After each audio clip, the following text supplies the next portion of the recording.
have a very special guest in house, and we will get to him shortly. But just before we get into that, let's just take care of our little housekeeping matters. Let's recognize our platinum sponsors, the Antigua Commercial Bank. 43 years and counting supporting Parish League cricket, and so we want to really give them all the kudos, all of the thanks and praises for their continuous contribution and support of Parish League cricket in Antigua and Barbuda. Also, Brands for Less, right there on High Street, just opposite the Deluxe Cinema. Carol and her team, be sure to stop in there. You get a wide variety of clothing. I've seen electronic, footwear, anything you need. Just check them there at Brands for Less, and I'm sure they could take care of you. Carol and her team, they'll do an excellent job in ensuring that you have a wonderful time. And just on a little drawback note, I just saw a press release where the cabinet has decided to abandon or forego the continuation of the local cricket, and so the two-day competition and the proposed start to Parish League cricket has been put on hold, and so that's really a little drawback, setback, but at the end of the day, it's all about our health, and I guess the authorities, they would know best, and so we just have to give them the support during this time as we try to fight this dreaded virus, COVID-19. And so once again, unfortunately, there'll be no local cricket on the circuit in the coming weeks, as the Cabinet of Antigua and Barbuda has decided to forego that opportunity. All right, so ladies and gentlemen, we're not going to waste any time. Taddy, good afternoon. Welcome to Talk in Parish League, and I know you're very, very excited for this show today. You have the Jubilee crowd in the house, as you always say. Well, I'm over excited to have my buddy here. Long life over go up together, buddy. You know what I mean? Like you say, Jubilee crowd. You know what I mean? The grace of him, national hero, and all that. All the kind of stuff you achieve over the years. You know what I mean? That and you deserve them. You know what I mean? Because like somebody reminded me this morning.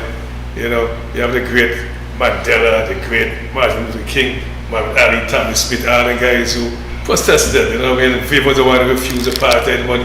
A man told us, man, I was a boy, they wasn't thinking about that.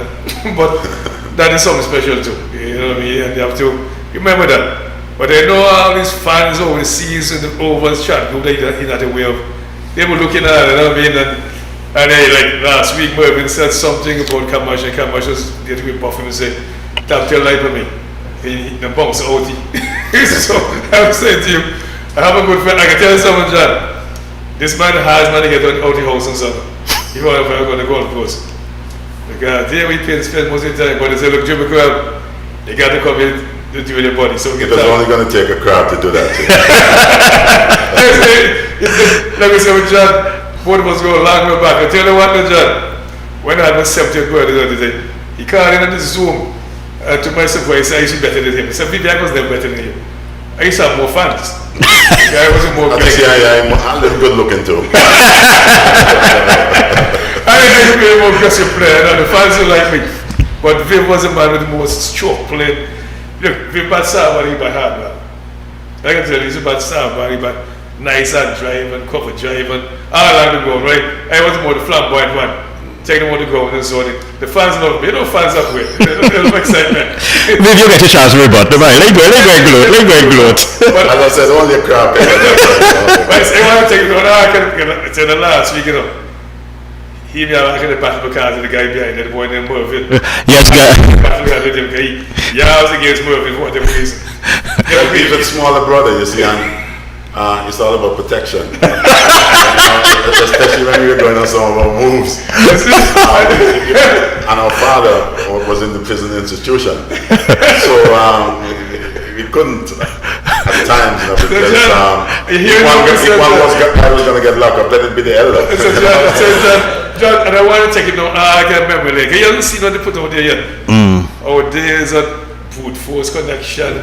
Yes. Tennis connection. Yes, Taddy, I was looking at the promo you sent out here, and I was like, you know, the football, the brute force. I didn't see the golf, and I know Saviv is very much into golf. That was too technical for Taddy. I guess so. I don't argue with that one. But John, I didn't want to take him.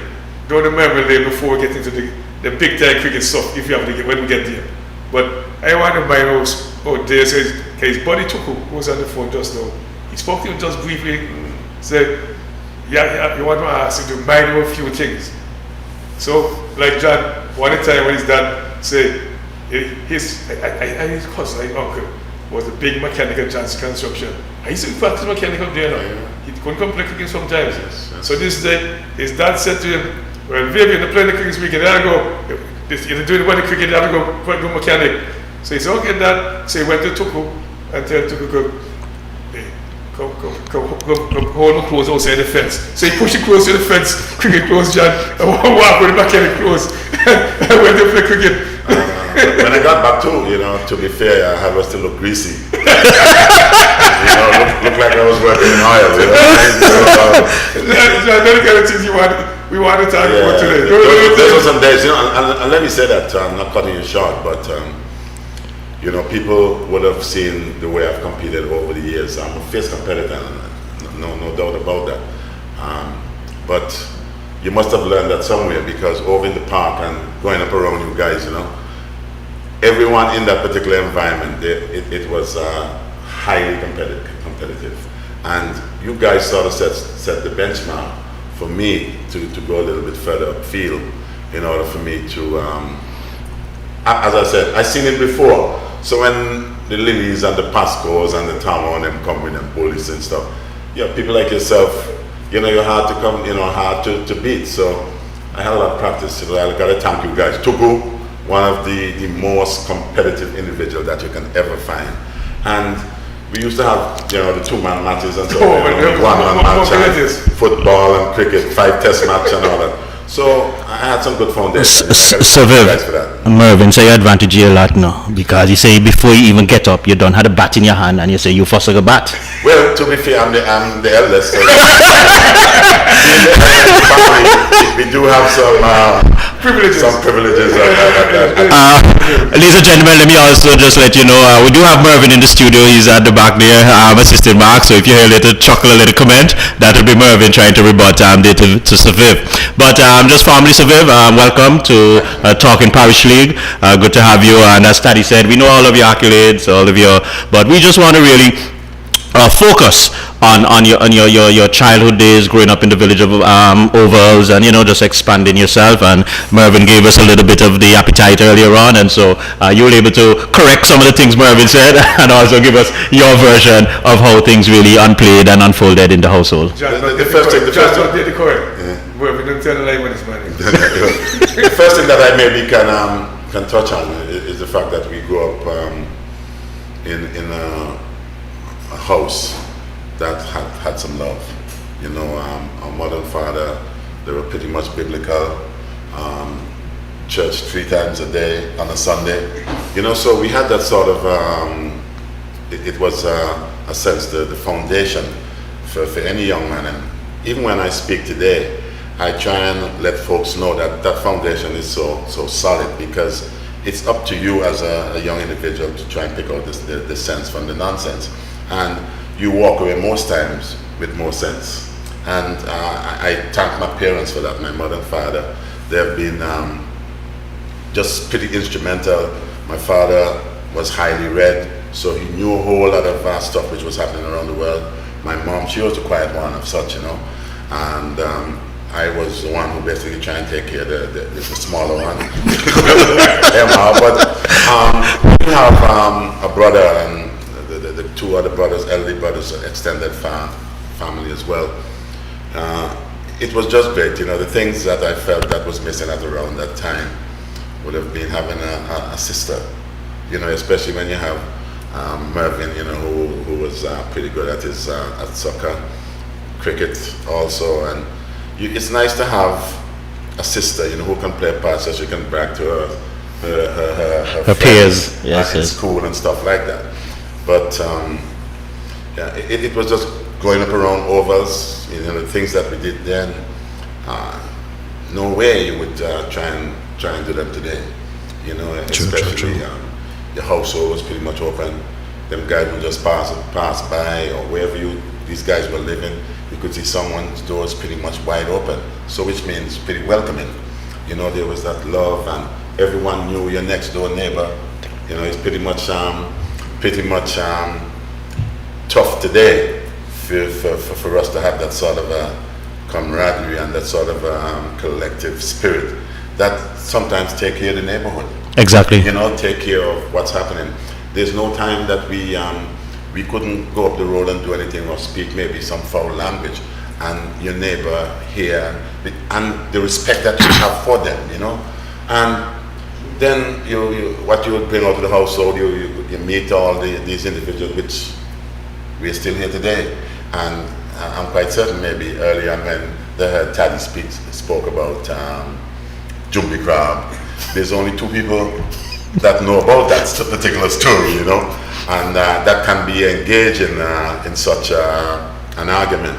And just seeing that we're still here today, thank God for that. And you learn from so, as I said, you know, you learn so much from these individuals. I took all the stuff from around the neighborhood because I'm a guy who likes to watch other folks as well. It's not all the time that we have the answers, you know. Right. But people like Taddy and all these individuals have been of such great help. And let me just say how good I think Taddy is in a sense. And I do not think he gets his full worth in this country, in my opinion, in terms of what Taddy would have achieved on a personal basis, still have the Parish League going. I can remember I went a few times to Taddy to try and recommend some individuals to me to take to England to play club cricket, for them to be put on a bigger stage. And Taddy had never let me down in terms of the talent.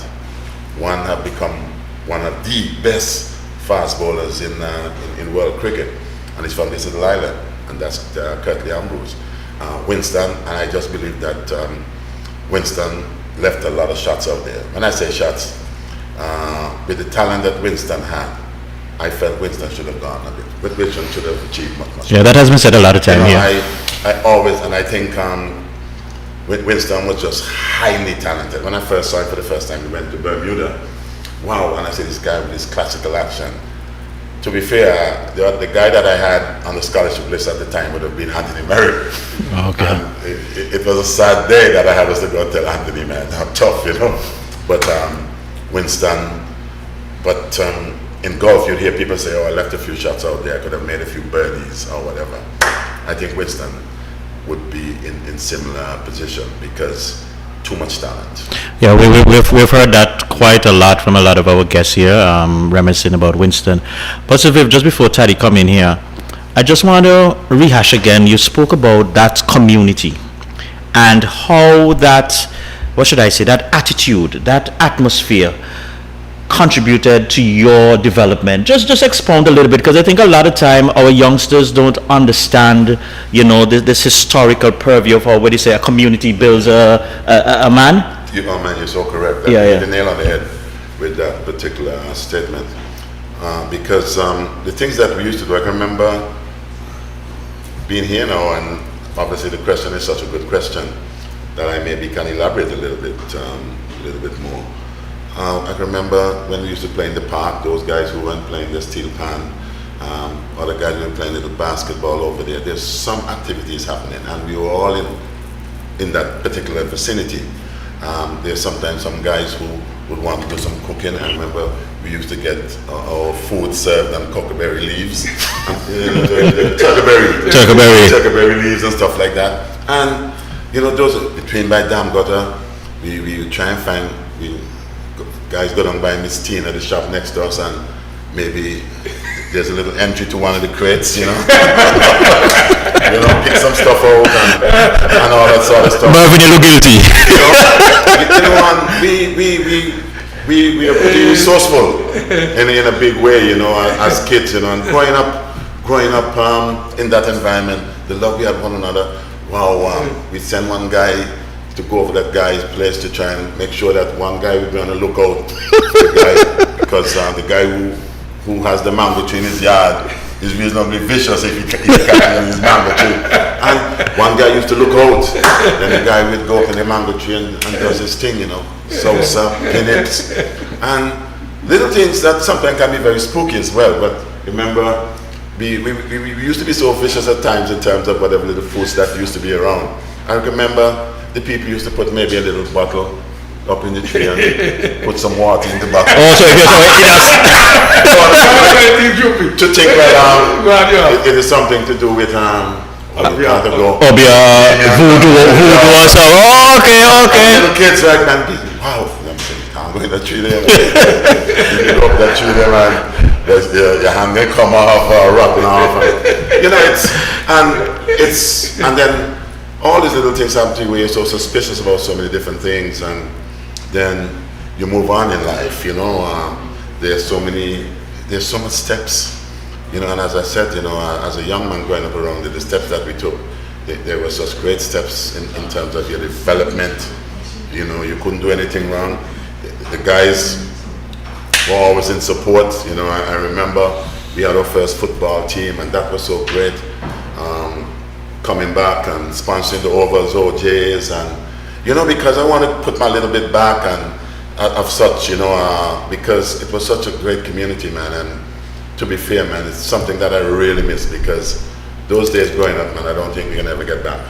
John, I just want to elaborate on something that he mentioned. I didn't want to go there, John. Where was that? The Tina shop and all that. Yeah. But his body took with us, reminded me a couple of days ago that we used to play football and recreation every Sunday. That's Derby, over against South North, Derby. And this Sunday, they're going down top of Long Street, and this man there had the garage, and I get a pull beef in the shop.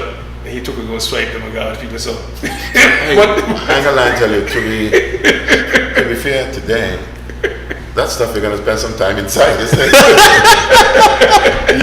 I mean, we used to go to I won't call the particular place, but place used to sell a lot of like tennis balls, and so you used to get 3 in a tin. Yeah. And young fellas, then we had no resource of such to get balls, and we would maybe have one guy on the lookout, and and then one guy would go and make sure that he had a large pocket. Okay, so don't incriminate yourself anymore. No, we were on the age, I guess, so I don't think we, but these are little things, as I said, that we used to do, but that makes you into who you are because of what you've been through, Right. It's all part of life, man, all part of life. I must go a little further, because the other guy, Mervyn, he was one of our source guys too, because he was a favorite with the girls at high school and out of school. So when out the parties, they wouldn't invite us, but they invite Mervyn. Are you guys to tag along? No, Mervyn opened the door for us to go check with the people's stocks, and so they have the cake and the drinks and so. We used to call sing the board. Sing the board. We go sing the board, man. And Overs guy was pretty good at that. Chaddy, we used to go on various missions up at Michael Mount. Somebody would have a wedding. Fitz is big man. And Mr. Mark who was the caterer then. You remember those days? Yeah, Mr. Mark was the caterer then. The thing about that film, Fitz Bradford, he was our go-to guy. Yep. He was never invited, but he was dressed in black and white with bow ties. That's the guy that's selling the fruits on the side of the road. Okay. He only served Overs guy, but he wasn't working though. But he just like that, he working. And you would take him over, guys. All the drinks and food you want. Alright, let me just bring in some of our texters here. They are very important. Derek Benter, top of the day. Happy birthday, Viv, when it comes. So Viv, your birthday is coming up in a couple of days, Sunday. Something. Ever since I hit this week and I start speaking about birthdays, I just start feeling older. And it happened when I hit my 60th. And it's a psychological thing, psychological thing. But I'll get over that hopefully. But every day is so precious these days, Every day is so precious because we see what's happening around. We just lost Clavis just recently, Mr. Joseph. We lost Ralph Francis. These are people that I know personally, and it would be quite good of us here to take this opportunity to wish their families all the condolences that one can muster, and that they find the peace and the comfort, especially when you lose a loved one, for them to move forward.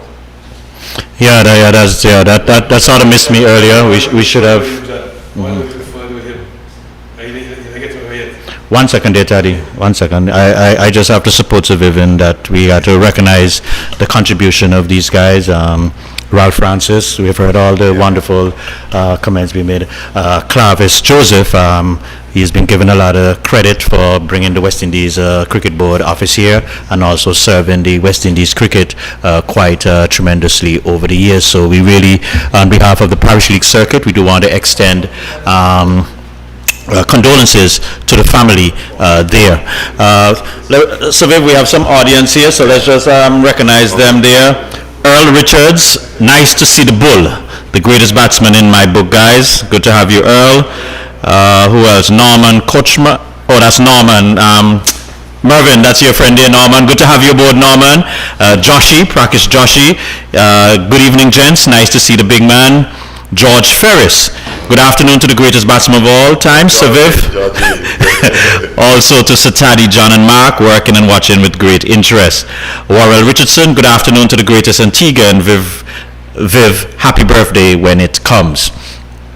Now, Saviv, something I just wanted to rush back again at. You spoke about your mom and your dad, but Mervyn gave us a story last week where he said your mom was the architect of sometimes getting you out of the house or getting you away from dad, in terms of that. You spoke about the spiritual aspect. Your dad wanted you guys to go to church three times a day, and he spoke about your mom sometimes making that excuse to get you guys out of the house around your dad. The words she used, I can remember she used to use would be, you got to free up the boys, man, you know. I'm going to let them boys and them go and enjoy themselves, you know. But my father, I'm glad for that sort of, to have that sort of a narrative between the two, where they had differences in that sense, you know, but it was quite mild. I can remember when we used to play like South Ovals against North Ovals, and it was around the time when we had to go to Sunday school and all that, and the time we had us to hide our gear, you know, and give it to the guys and them to take to the ground. And I remember this particular Sunday, Mervyn and myself decided to do that because, to be fair, without Mervyn and myself, South Over's done. South Over's done, you know what I mean? So the guys would make sure that they come and give huge support for us to be there. So I remember this Sunday we decided we're going to go walk to, we're going to say we're going to Sunday school, but for some reason we would end up at the cricket ground. End up at East Street. Okay. On that, they used to have that little playing field where you have, I think it's the car park. Car park, right. And when we up there, I remember I'm batting. I don't know whether it was his jumpy crab or not, but the old man was behind a tree. For some reason, he got wind. My father used to deal with people at the prison. Right. So which means we were sort of rookies when we come to trying to put one on the old man. And he got wind of the fact that we were going to be playing that day. And I'm there batting and having a good time, and the guys are glad to see Mervyn and myself. And I can remember, I think Jumpy Crab kept saying, hey, that looked like Donovan is behind that tree, you know. And obviously, I didn't really want to be disturbed of such, you know. And when people speak about sledging and so, that you could have said, you could have qualified that at that time, because I didn't know what I was saying. What's he talking about? So I kept looking up and batting, and I was doing reasonably well. And just all of a sudden, when I played this shot, I could see the old man sort of peep around the tree like that. And I said, oh my God. And just before I could have dropped the bat and take off, he shouted it down, and he had this huge voice, right? He didn't need one of these things for him to extract what he wanted to say. And he said, man, no need for you to run now. There's a lot of time to deal with you later. You know, so that was, you know, those are... Well, Viv, that would have changed your mood in the wicket one time. Well, to be fair, I wanted that innings to go on for until like 9. Because there's no way I was going to go home, you know. I had us to get maybe like Aunt Dorcas at the time to be a relative of my mom and us for them to take me home. And but I think maybe what the old man saw at the time then, because when I went in and she said, oh, you got to give me a chance, man. And he looked at me, and I guess maybe because I did very well. I scored some runs. Oh, okay, so Maybe if I didn't put anything on board, man, I would have had it. You know? John was telling you let's study. this guy Viv, when it comes Sunday, right, John? Because we just told him when the daddy could shine up. John, I don't want to be moving up a team anymore. Okay, Dominic come 2 o'clock, Sean, 2 o'clock. Everyone leave the game. And the daddy showing up. Okay. I guess you have an entrance, you know. You from Navy Street, you from Weckler Street, Boyard Street. I sneak over the place. And with hand lines back and all that, man. You know? So, what I'm saying to you, John, you don't know when it comes Sunday, the match going on. We got shot at 2 guys. So, True. I tell the guy, jumping with them, man. Yeah, Even though you want the team to win, okay? You think you like winning, I like more winning than you, but we're going to be 2 sharp guys. And we can't hey, if Vivian everywhere, you can't jump them, you know. But jump them before the game start. They didn't play. No, but my father, the old man had some serious discipline, man. And I can remember he used to play a trick on us, right? That if we wanted to go and play, like after we finish coming back from church, he would tell us how to go and fill a couple of drums of water. And those were some of the chores that we had to fulfill then, you know.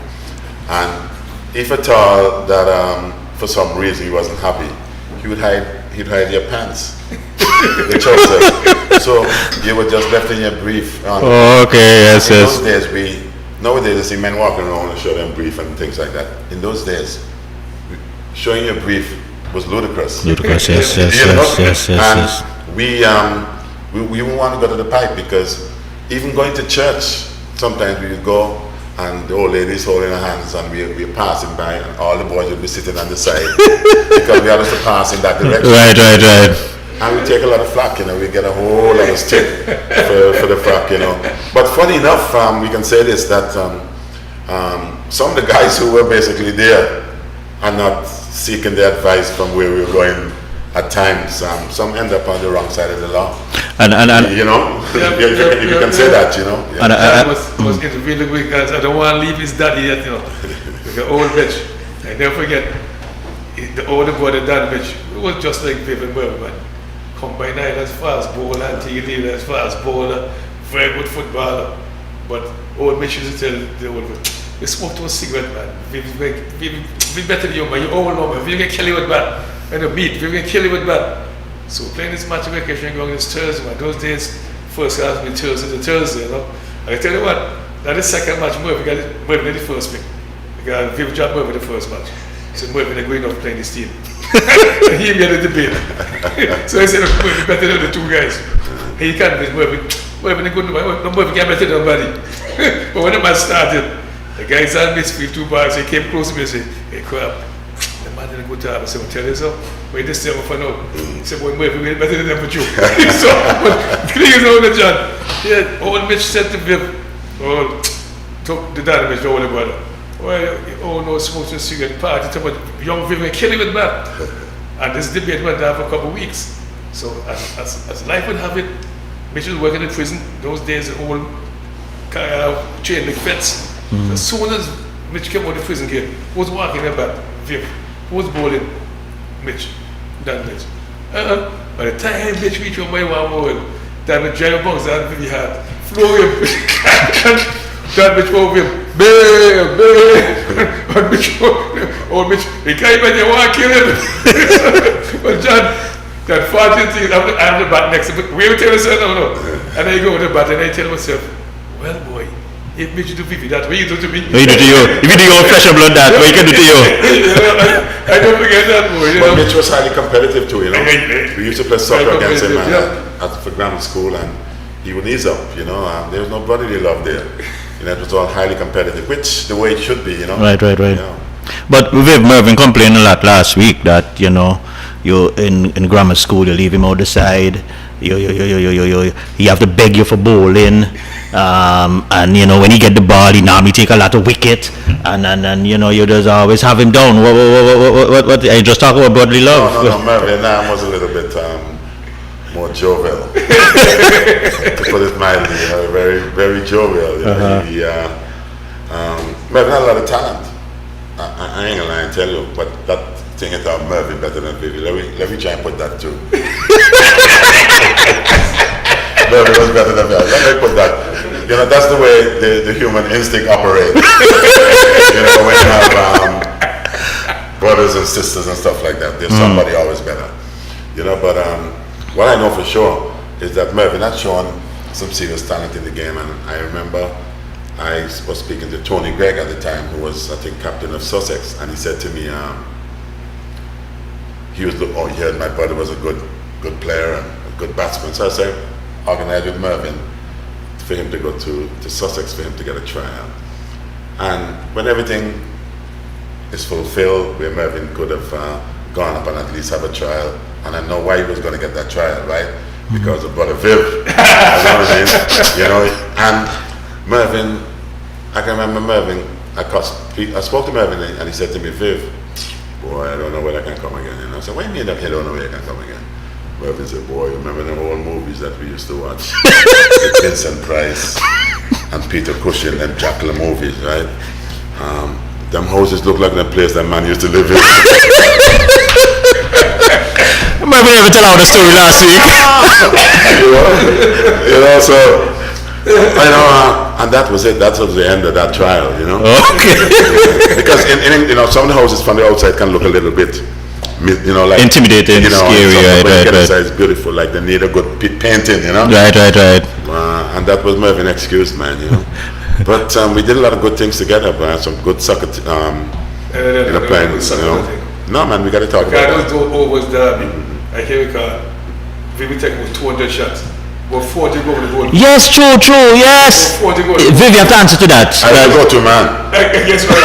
Well, it's just like you have the basketball, the Harden and the Durant and all. Yeah. You know. You were a go-to guy. I was a go-to.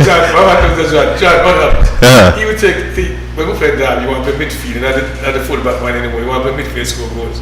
Say, take it now, get a shots, ball, going one more, and East Bus Station, all over the place. 200 shots now. Before they go over the post. And I used to get any. And when we take one shot, and the ball go over the post, he started to curse. Some people curse up. Hey, they say he good, ball will go over the post when he kick them. But he started soccer. Mervyn was a good, and to be fair, I felt Mervyn even I think went on, and I'm so proud of him then, as one of the first from Antigua in terms of representation for the Caribbean football team. Yeah, we spoke about that last week.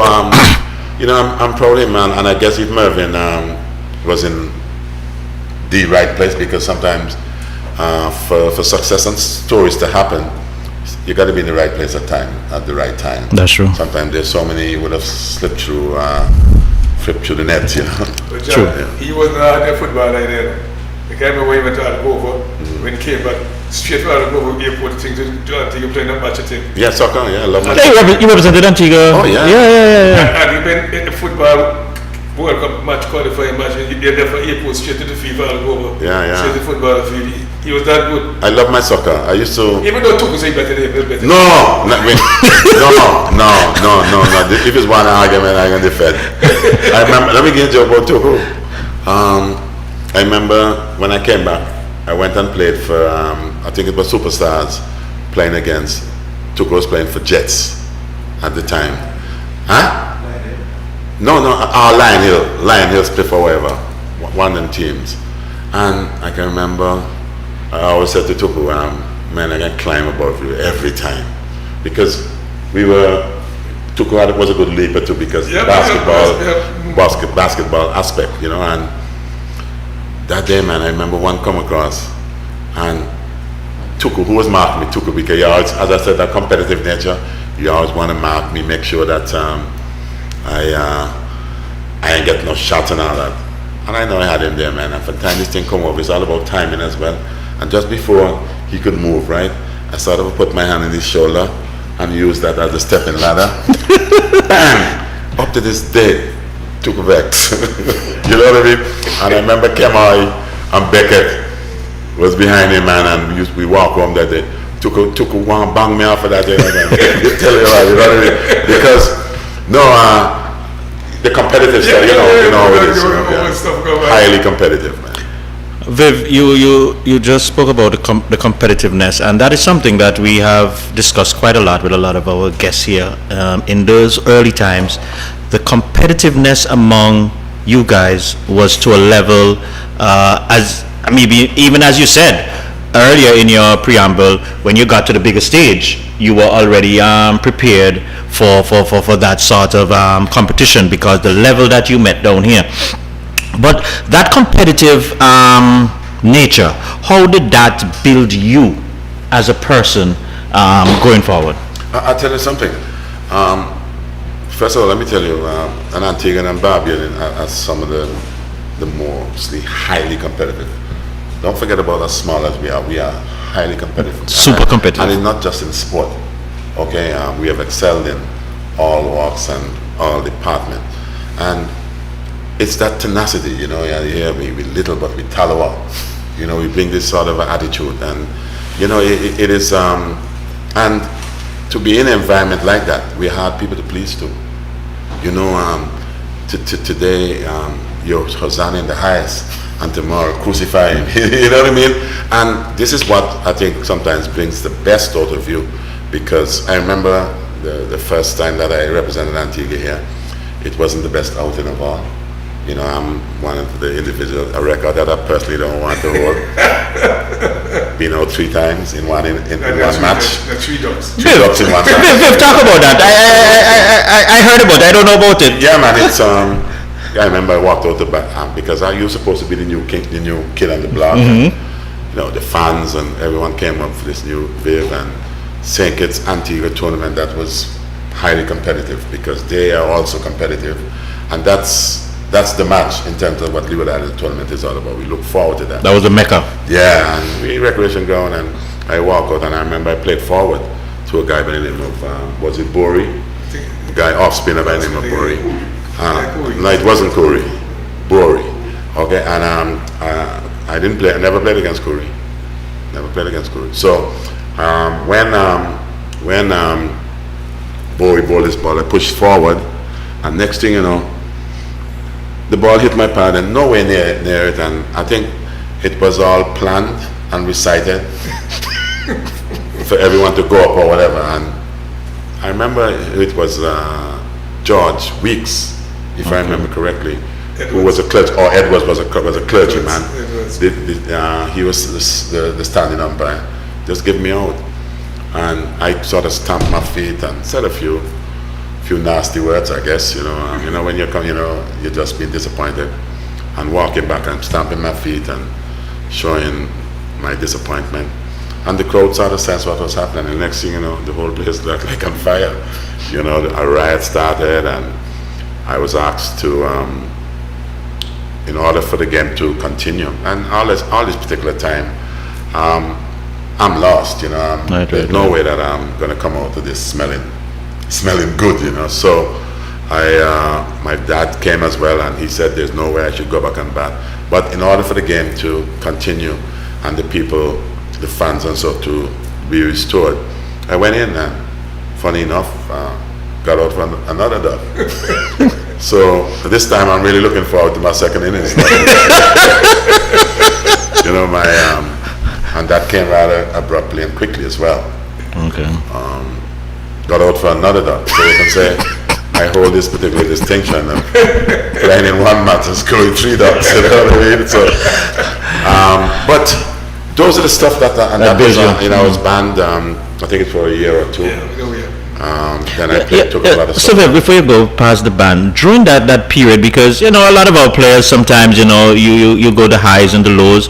Just speak about that year that you were out of the cricket, what it did for you, what impact it had on you mentally, and how you prepared for your reintroduction into the sport when that opportunity came. Well, the boys, they were always there, you know, in the park, in the overs, when we basketball, we cricket, football. There's all sorts. If you want to go by the panyard, there's a lot of activities happening. If you want to go and listen to some calypso and hear some of the calypsos before Carnival comes, you know, you go by Daniel Baker shop, Oscar Mason just on the other side, you know, legend as well, but Oscar, may God bless his soul. And then you have Daniel Baker shop just across the road, just do the best bread and cheese, man, hot off the press, when the cheese go into and melt on that particular butter. You remember those days? And we could not do without a punch drink. Yeah. You remember a punch drink? So, my mind is just filled with such rich history of that whole area in itself. What was telling to John, I have to remind him down because almost every time I go to the wind shops, years ago, they remind me, fifth company, we clean them for no squads, cheap. You went to play, pants, you what is that? Yeah, we had overs, and I went and played. Overs used to be represented. And I just got back from India, and I tell you, we spoke earlier about how highly competitive we are as a nation and people. I think I would have come back with some sort of reputation, just going 192, not out against the best spin bowlers in the world, and coming back from India. Nobody know who. That was the correct way. Right. He backed himself as a bowler, and you take your hat off to that sort of tenaciousness in a sense. Attitude, that attitude that defaulted me. I went up there and I remember, if I remember correctly, if we had the third umpire today, we would certainly be going upstairs to find out about the decision. Okay, but after that, but what was the amazing thing that I remember more than anything is Taddy. Even Phoenix Atinga played in that match now, the late Winston Elderfield Phoenix, and when I got out, because of playing for the West Indies and coming back and went to the village and got cleaned up. The whole village, listen, it was like a carnival. Carnival, people dancing, people dancing on their head. And then people doing backflips and all sort of stuff, It was a big celebration. Yeah, and it was just to see the excitement was just great, man. And that to me was an experience, and it shows me how competitive we are as people. And it was just phenomenal. Speaking about competition, Viv, who would you, we had Sir Andy here about maybe a month ago, and he spoke about his Parish during the local competition. Who would you categorize were some of your major competitors on the local scene? One guy, man, that always comes to mind, man. One man. And anyone who tells me anything different, I'm going to argue with them. T. Pacer Williams, man. Okay. T. Pacer Williams. Taddy, highly competitive. I can tell you what Taddy used to do with it. He used to take his mouth. Taddy used to be batting and tell the bowler what you can do with him and all sorts of stuff. When bowlers are supposed to be intimidating batters, Taddy used to be intimidated. You come with this rubbish, man. That's how Taddy used to be, man. He used to get into a lot of guys' head. Mind battle, yeah. So when I tell you about going to Australia and you hear about sledging, man, we had all these guys doing that stuff, we had it here locally, and it was just amazing. Someone asked me a question today. You asked me a question about one of our individual, Mark, who I remember Mark as well. Even when I come back, I remember I used to come back from I wanted to, when I was going on tour, Taddy used to line up the boys up at East Street. I remember that Mark quite clearly, you know what I mean? Even T. White, remember Tony White, off the wrong foot. So Viv, I'm sorry. I know normally a lot of people don't cut you off, but I have to cut you off here. Okay. Because you're going to have to answer this question straight. Since this show starts, Taddy has been on Mark's case, saying Mark is a gentle, slow bowler. Hold on to Viv. Coming from you, you're not the whole antique of the whole world. Like, listen, I want you to tell this universe about Mark Charles Bowling, please, so we can rest this case once and for all. Mark was slippery. And what I used to thank Taddy for as well, because Taddy, we used to be so helpful. You used to get these guys from the Parish League and the guys who, and all they used to come on, and Taddy used to let them bowl, and the pitch used to be prepared, and I used to get my practice. Good batting practice. Used to make sure that I had that, and I'm so thankful for that. But Mark, we see who we saw. We see Malinga from Sri Lanka. Right. With this sort of where he come from, not as high as maybe some the conventional bowlers, right. all sort of action, they have their part to play. We saw Malinga from here, but I saw Mark before Malinga. I even saw Mark before Fidel. So that slingy used to slip on. Mark used to, and if you notice, it ain't the tallest guys with that kind of accent. Right. So they have to find a creative way. Yeah, it's not the tallest guys that you get with that. It's the shortest guys. And yeah, Mark used to be very effective, man. Daddy, leave Mark alone, please. John. The great man said Mark was slippery. Mark was slippery. Talking about that stove business, right? I want to put up two things on it to remind us with I remember we played a match against Pakistan in 1977, and the great Imran Khan just came back from Australia, saying the fastest ball in the world. And they go up, why you back over night watchman? The big football night watchman, So he got with the bat John. Wow, I'm going with the bat John. And I want to say, hey, Jimmy, come. Hey, come here, man. Some people want, man. He say, come here, man. So this man telling me, no, the John. I don't want to hook Imran Khan. So what do you mean? They want bang one, the man. He said, look. The man ball too slow, man. So I want this fifth target ball is the man so fast. But John, to my surprise, the first bounce of the man ball, man, they going for the one more. The ball take about a week before you get to the It just like that Taddy used to do with bowlers, man. And to be fair, sometimes it may be good, but Taddy knocks it out of you, man. In terms of something bowling, you go bowl your rubbish again. Just like that Taddy used to behave, But John, I was telling you, I was the first fielding coach. But I forget. I used to play baseball and say, Craig, come and play. They said, take me to. We used to go, yes, the Navy base, yeah. And guess what? They say, if you get to Taddy, no, you don't like cricket or baseball. But I used to get the gloves, the teacher catch ball over shoulder and all that. There's a technique in the job. Right. But the right to the left. But when we used to go up to Navy base too. Navy base. I felt the gloves was rather complicated, What them guys need these gloves for, you know what I mean? So when we get a scalp plucking out of there, Everything Eastport Station, it's a gold bar, so you tap the bar like shortstop. Then people specialists come field and all that. You probably would know that. Well, I heard about the World Cup. I also remember used to be up there, Asker from Villa. If I remember that name. Yeah. I think he used to work. So he tap the ball so when they play baseball, you have to tap the ball at all times. Right. He was a very good covers man. So, as a matter of fact, that feeling like when the World Cup West Indies, he make the ones. He was one of them. Actually, the 78. No, that was the 70. No, 75 World Cup. 75, okay, 75. The more the money going on West Indies, the World Cup. Yeah. So before we go, I just want to go back a little bit into the local before we just branch out. Now you would have played.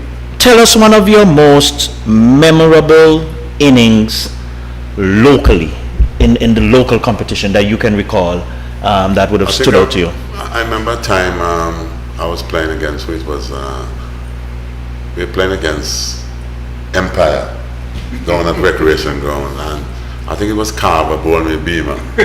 Oh, Carver was here already, right? Yes. Carver. Because we all went, Carver and Mr. Irish, who was I think head of customs at one point. All of us went to St. Kitts on our first schoolboy. So Viv, you on the boat? I was on the boat too. Oh! I'll tell you something, man. A lot of guys did a lot of things on the boat. We did a whole lot of things on the boat, man. By the time, whatever we ate, man, by the time there was nothing left. Nothing left. Wow. And it goes to show you as well too that from a fishing boat, we went to play. We had was to go and play a tournament, but there's a lot of us who went there were pretty weak. Mm-hmm. It was as I said, you got to go to the rough before sometimes you get the smooth, and this is all the part of the development and helping to go places. You must experience some of the rough rides, man. And I think we played Montserrat, St. Kitts, Nevis at the time. That was great. Yeah, you were saying about the Empire game. Yeah, we spoke about maybe the question about that match, whatever match I felt, maybe whatever input. And I think Carver brought me a beamer. And if I didn't hit it, I don't think I'll be here to speak with you today. Wow. You know, and I remember up to this day, and I remember Tanny Rose. Tanny Rose was one who was watching us, and he remembered that really well. I hit this thing. It went, if you know where the pitch used to be, or I don't know where it still is, at on that record on the ground in itself. I hit it from where it is, from the south end. Okay. The south end. So he's coming from the north end. Coming from the market. And I hit this thing, man. And up to this day, the ball didn't come back, you know. I think I scored 100 in that match. But I know Carver wanted to take me out that day, man, because I was really putting the heat on, right? And, you know, some little short boundaries, which on the east side by Pelio. Yeah. Oh, I peppered that side big time, man. And it was where Veron and them and DC, the late DC Christian used to live. Okay. Right, if you know where they used to live. Yeah, I have an idea. And it's a huge hit, man. Up to now, I don't think no one found the ball, man. I will tell you something about that match. I believe it's the same match. I remember I was open back a match at King George, and I got out early. And I said, I want to go vacation, go see what's going on vacation, go to Thursday afternoon. So I was there for half an hour looking to a gate in the west side. I said, well, let me go to the ground, my cigars, this match here, I'm on the game, man, we go to the wood.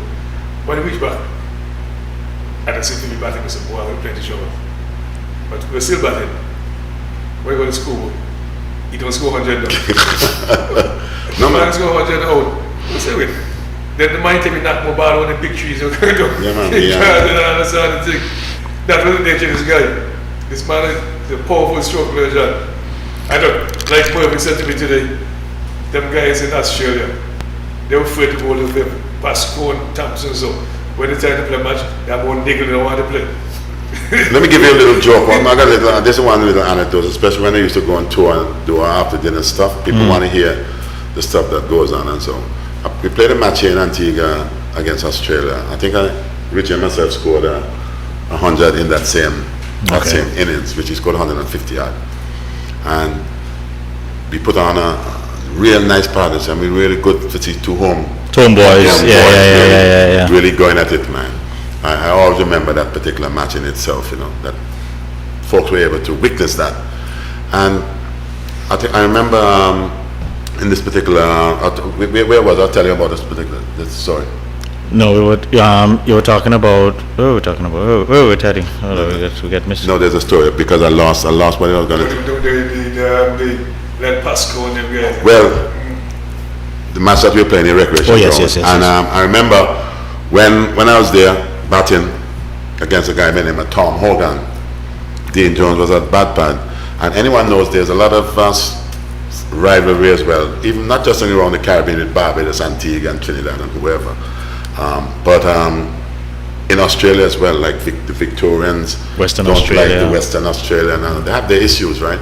And Dean Jones, who is a Victorian, and Hogan, who is a Western Australian, but I don't think he fancied his left arm spin, you know.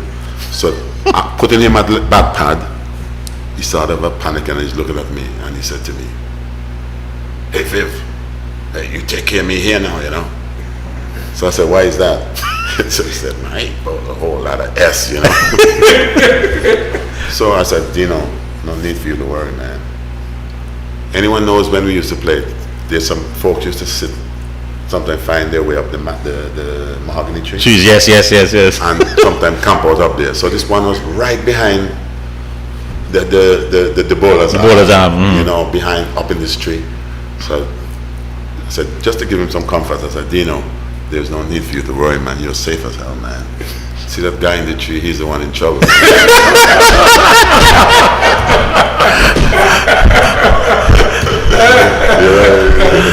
Ladies and gentlemen, you're watching Talking Parish League, and we're here with our national hero, Sir Isaac Vivian Richards, and we're really just speaking about, you know, his early days. Yes, we know of his exploits into the international circuit. We're just really rehashing some of his early early exploits on the local scene, regional scene, and probably touch a little bit of international scene. And Taddy, you said we have some guests coming in.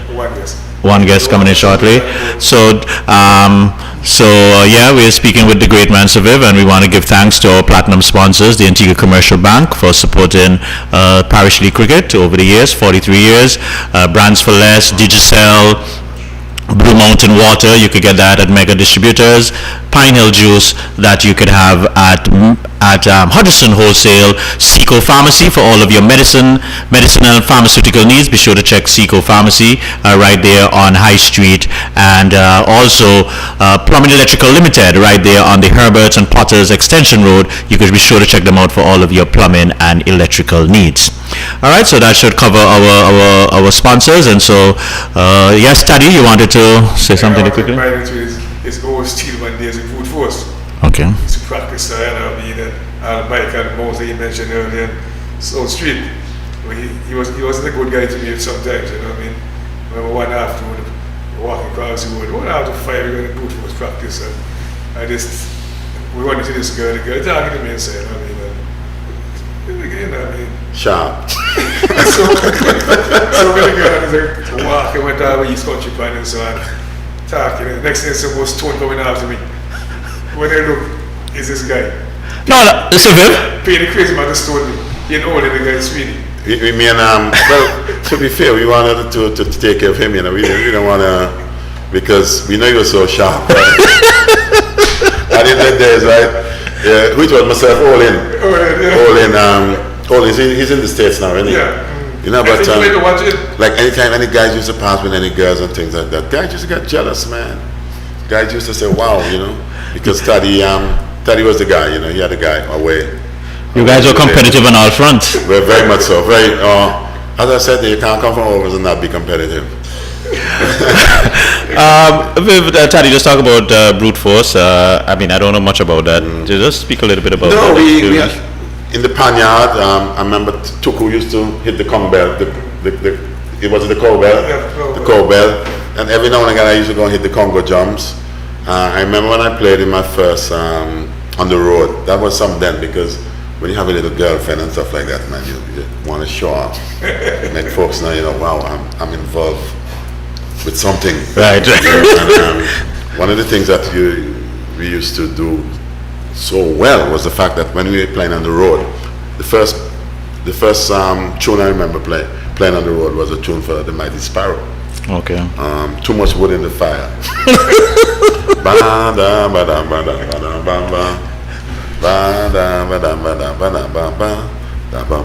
Then I used to play a little strampan. So that used to be my first, my little run, that little, and then you're going to the strum again, you know what I mean? But yeah, I love my pan, you know. I used to, up to this day, my father was a huge boot force supporter. Okay. And he was the one who basically invited us when we were little. He used to take us over between South Street and New Street. That's where Tuss Matthews and Killer used to live. Harry, and I remember Killer used to play the squash as well, you know, and it was just a place. Kemoy and George on the eastern side. We have Billy.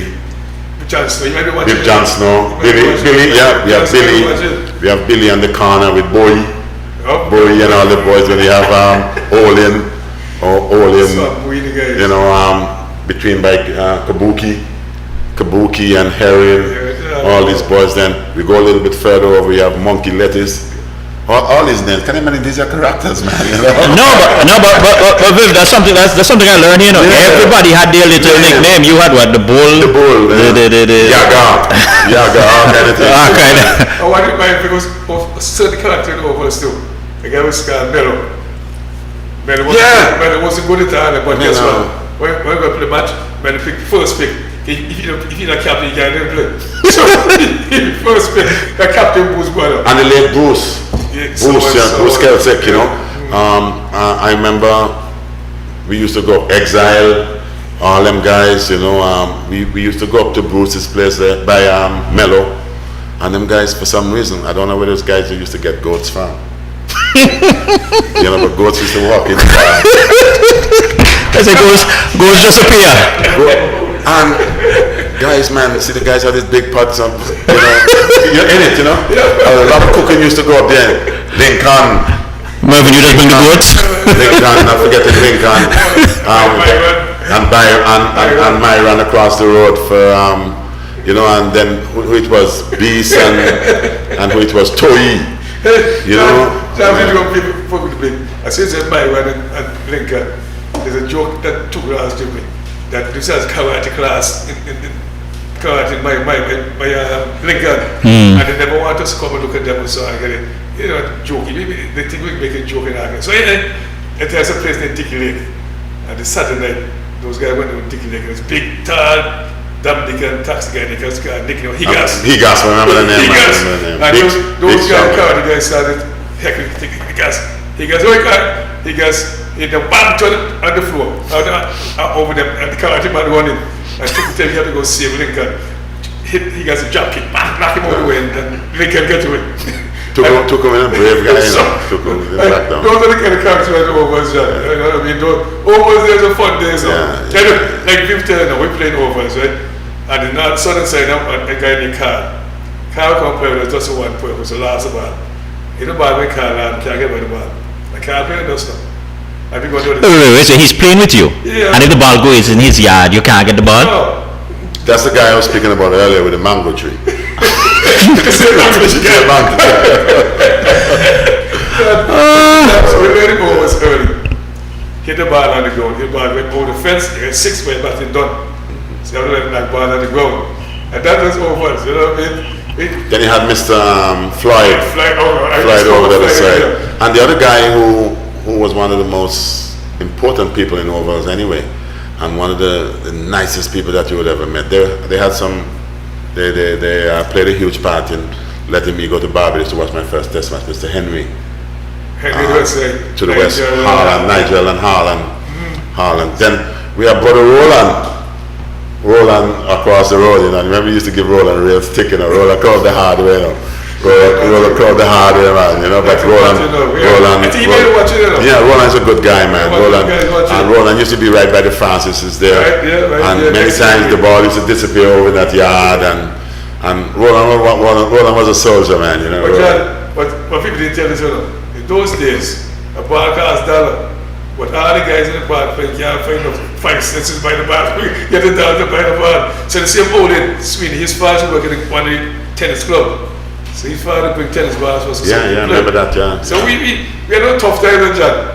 And that was the days of overs, you know what I mean? So we had to battle to do good things, you know what I mean? But I must remind you, we saw like a basketball cleat, go carry with the player, He and me and Tuku and Beckett and so on. And we're playing against the academy guys. We beat them up all the time. But Tuku, I said, Vic, just shoot more basketball. I said, Tuku, we couldn't shoot nothing, man. We were supposed to our No, I wasn't a shooter. I was, what the guy in there, man? The guy with all the rings in his nose. Rodman? You were the enforcer?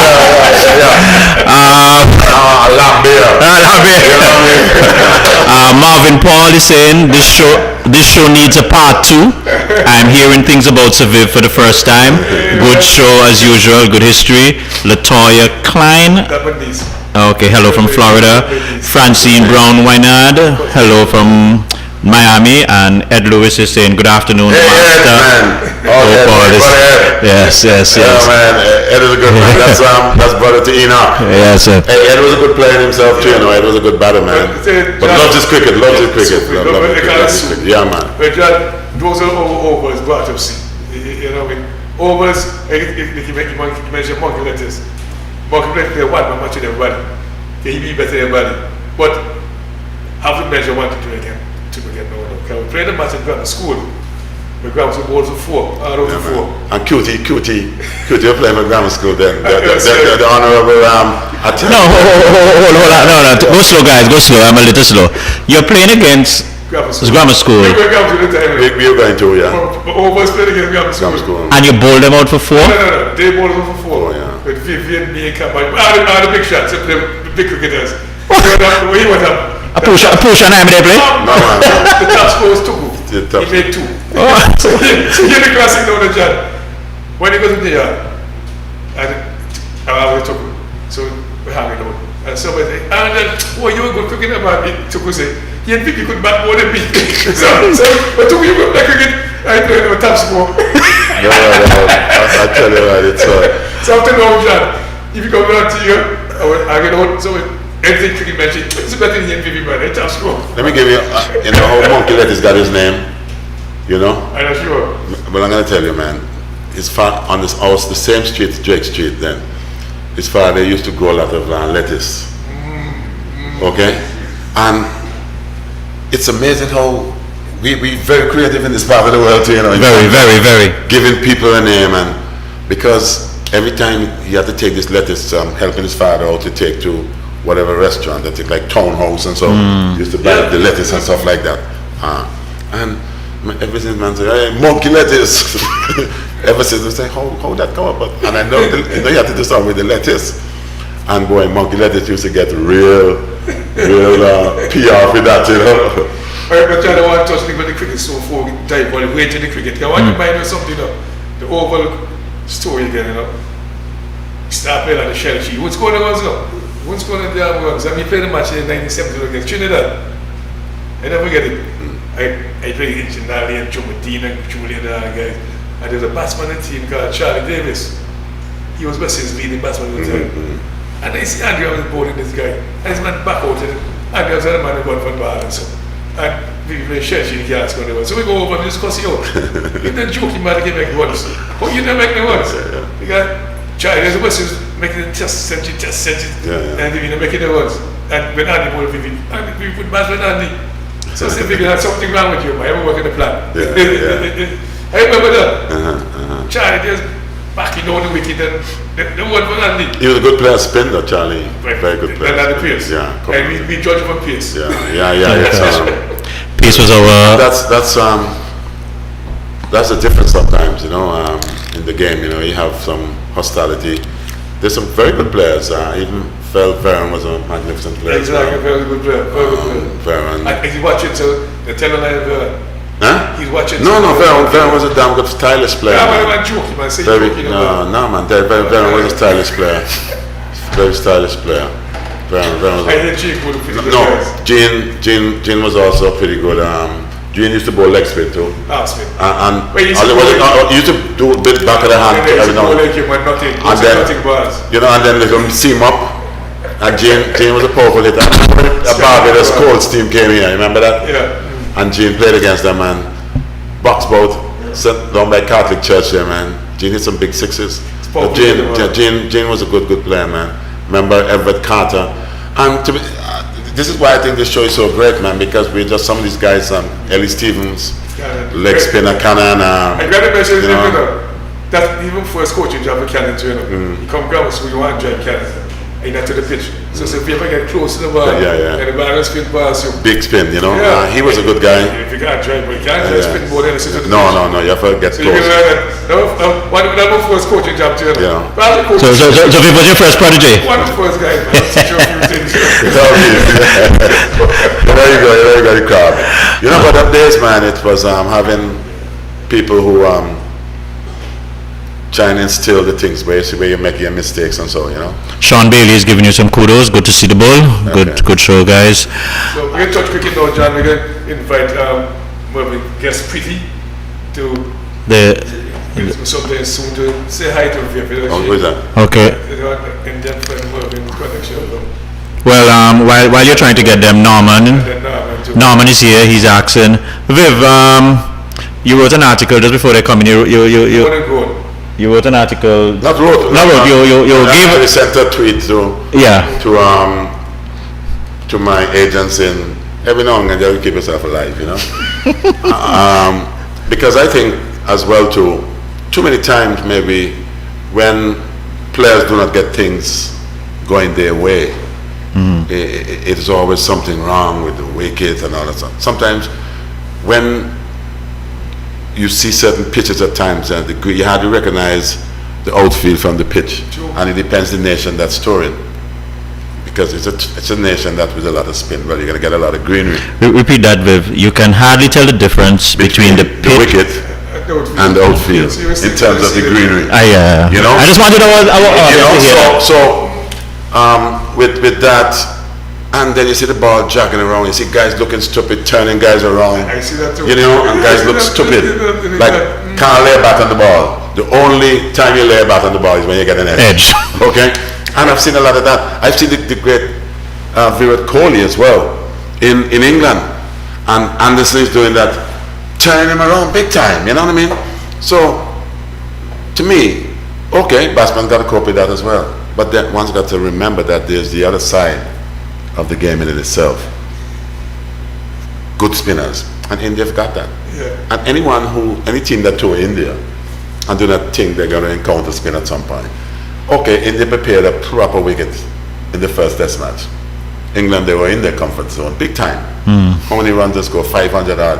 Okay? India realized, come, we're going to slow this thing down.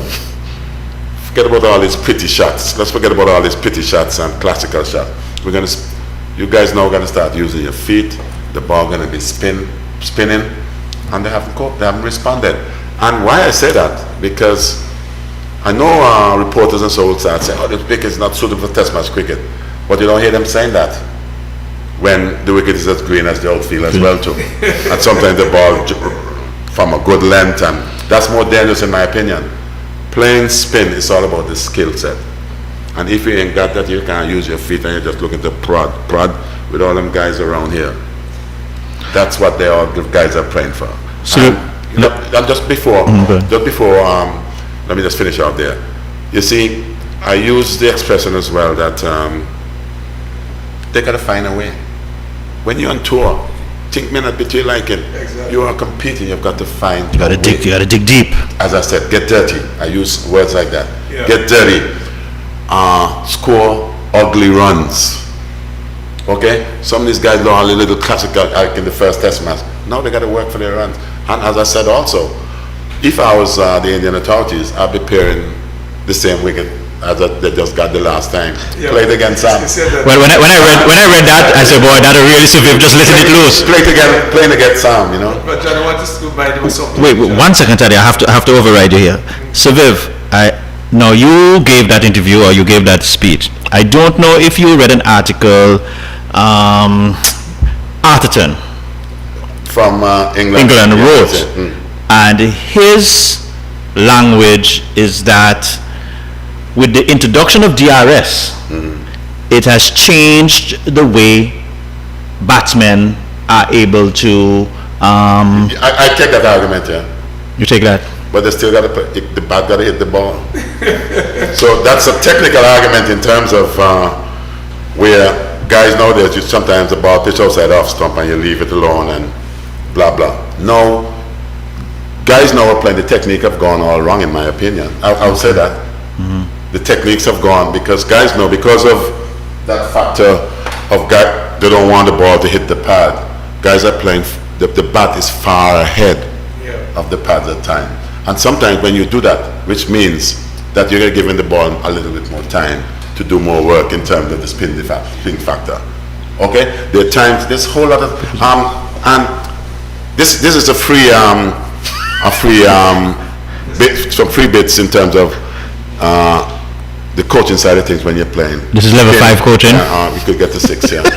And the ball is bouncing. There are too many times you see sometimes guys are playing and they're still trying to play the ball knowing it's going to spin. When you see and you recognize the spin early, you can allow it sometimes to hit you. Take a body blow. Take it on, take it on the arm or whatever.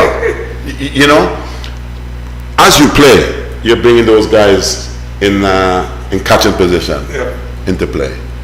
And it is a technique of doing that. But so long as you spot that bounce. When we went to India, we got bowled off for 50 other as well to in India by a guy by the name of Hawani. But as I said, it's gonna happen. And it's a fact with the DRS business and all that stuff. There's still a skill set in order for you to play good spinners. Nothing wrong with that. Pretty, we're coming to you. 1 second. Go ahead, Teddy. One thing I'm saying to you, hear what happens now, Jack. I remember when we went to England, right? I took the guys in England just for the prevention to see how ball swinging down and so. And I can tell you exactly things are something in the century and he the ones did well. And the ball, they say, them all over the place. And then they put me laughing and said to myself, that's what I came here for. To see how balls swing late, to do all kind of things in England, so you can learn in case you have to go back there. But there was still one last thing. I remember when he went to England first to play, and he came back home and he said to me, boy, crap, why the ball on the swing play? The first match he went to play, he sees old man make a shot with the hand in the corner. And he said, look at the joke, he can play. And the man had the ball to do all kind of things. He said, this is serious cricket. You remember that? No, guys, that's conditions are going to be suitable to them, you know. Yeah. You know, but as I said to you, this, it's, you got to play. When you win the toss, and you bat, you expect to put more runs on board than 100 and something. Because why you bat? Because you know the wicket's going to spin. You want to bat. You don't want to bat last on the wicket. Okay. Okay. Good afternoon, ladies and gentlemen. We've been joined by Pretty. Pretty was with us last week. Pretty, good afternoon. Welcome again. Welcome back to Talking Parish League. And we have the great one, our national hero, Sir Isaac Vivian Richards, aboard. And Mervyn is here also. Good day. How are you? I'm very good. Namaste to all of you wonderful gentlemen. What a pleasure to hear all your amazing adventures. It's so incredible. Yes, Pretty, go ahead.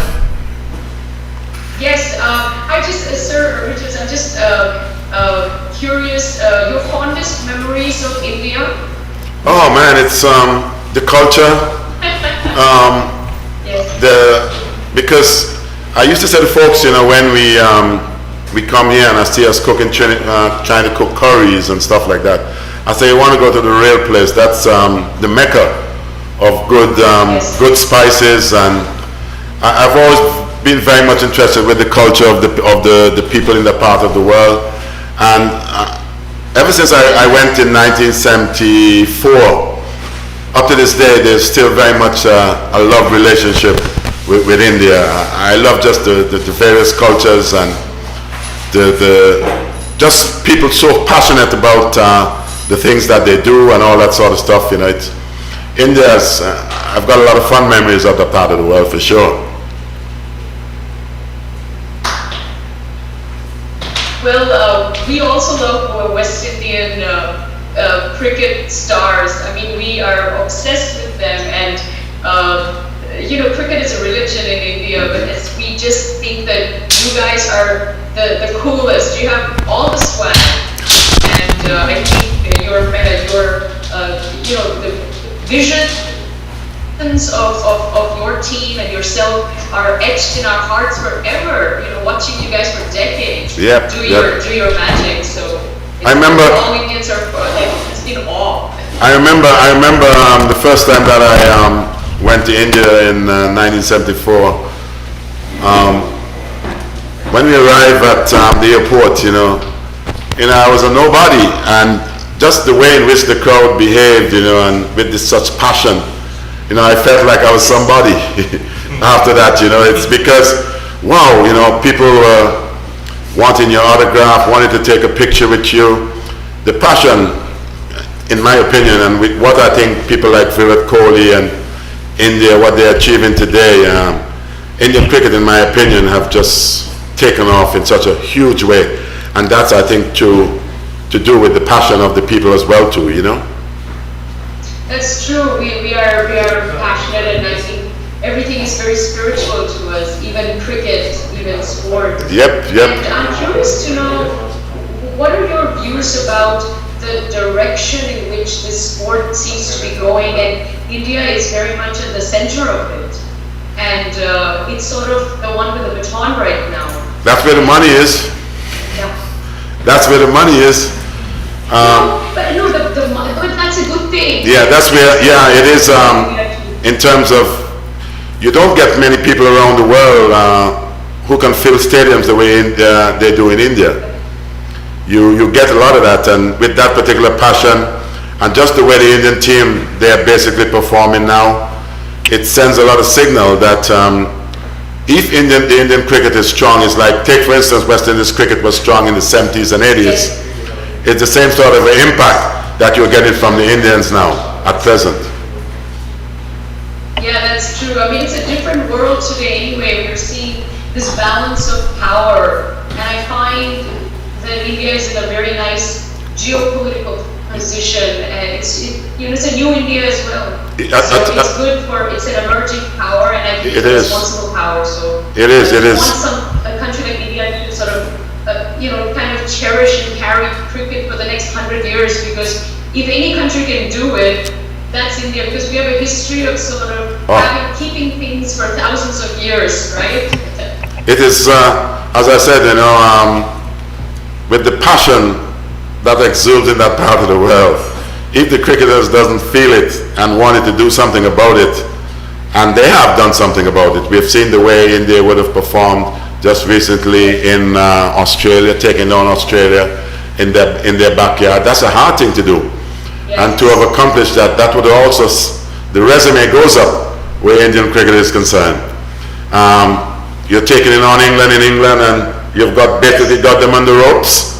And that's right, and just about basically delivering the final punch, I guess, at the moment. So it all looks good, and especially with the new format of the World Championship in cricket, India, they're in a very good place in order to be successful. That's true. So you watched the match. Did you enjoy this? Are you enjoying this whole India-England series? Yes, I'm very much a cricket lover. I love, because at times I may have to say something or make a comment about what's happening. So the last couple of test matches that I would have watched and saw the wicket spinning, there's some folks who are a little bit unhappy about that. There's some moaning and groaning about it. But at the end of the day, one's got to dust themselves off and go again. When you're in that part of the world, you cannot be naive knowing that you're going to be encountering spin and good spinners at some point on spinning tracks. So regardless of all the technical stuff that you may bring to the game today, playing spin is still about playing spin, and there's a certain technique to do it. All right, Pretty, we're going to try and get Norman in. Norman, yes, because we just have about 2 minutes in this segment, because we have another illustrious guest in the studio, and so we wanted to spend a little time and have a little chat with him. Norman, are you there? I certainly am. Thank you very, very much. Yes, Norman, we have Saviv, so you can throw any questions you have at him. Just about 2 minutes. Sure. Australia. How are you, mate? Hi, Steve. How are you? Okay, mate. I love the Aussie accent, mate. Fair crack at the whip, as I would say. I didn't hear that. I said fair crack at the whip. It's just when they say, an Aussie start like fair income.